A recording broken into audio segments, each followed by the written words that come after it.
বেলচা, কোদাল, খুন্তির মতো যন্ত্র দিয়ে খুঁচিয়ে খুঁচিয়ে বের করা হচ্ছে পাথর। আর এসব পাথর শত শত নৌকায় বোঝাই করে নিয়ে যাচ্ছেন একদল লোক। এভাবে দিনের পর দিন পাথর খেকোদের অত্যাচারে এখন শুধু ধুধু এক বালুময় প্রান্তর ভোলাগঞ্জ সাদা পাথর।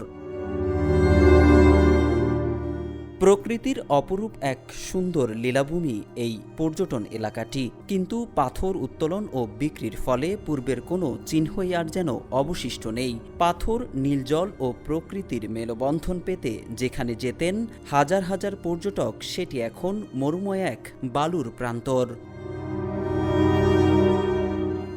সিলেটের ভোলাগঞ্জের সাদা পাথরের এমন পরিণতিতে সামাজিক যোগাযোগ মাধ্যমে চলছে নানান আলোচনা সমালোচনা। অনেকেই প্রিয় পর্যটন এলাকার এমন করুণ পরিণতি মেনে নিতে পারছেন না, তাই তো জানাচ্ছেন প্রতিবাদ, ক্ষোভ। পুলক আহমেদ নামের একজন লিখেছেন, এমন একটা দেশে বসবাস করি যেখানে মানুষ তো দূরের কথা, পাথরও নিরাপদ না। রবিন রাফান নামের একজন চেয়েছেন বিচার। তিনি লিখেছেন, সাদা পাথর ডাকাতিতে বহিষ্কার করলেই হবে না, অবিলম্বে সব পাথর ফিরিয়ে আগের জায়গায় রাখতে হবে।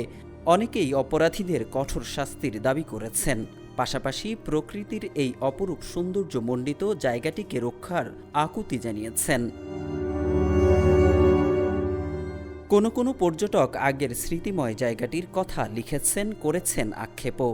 ভ্রমণে গিয়ে তোলা সাদা পাথরের আগের ছবি সামাজিক মাধ্যমে জুড়ে দিয়ে জানিয়েছেন প্রতিবাদ। হাসান মাহমুদ রুহানি নামের একজন লিখেছেন, সিলেটের সাদা পাথর এখন শুধুই স্মৃতি, নেই পাথরের ছিটে ফোঁটা, আছে বালু আর গর্ত।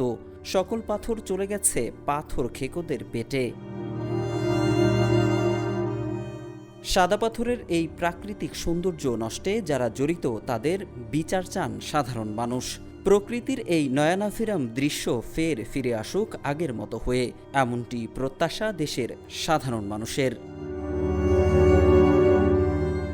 মোহাম্মদ সাইফুল ইসলাম, বাংলানিউজ24.com, ঢাকা।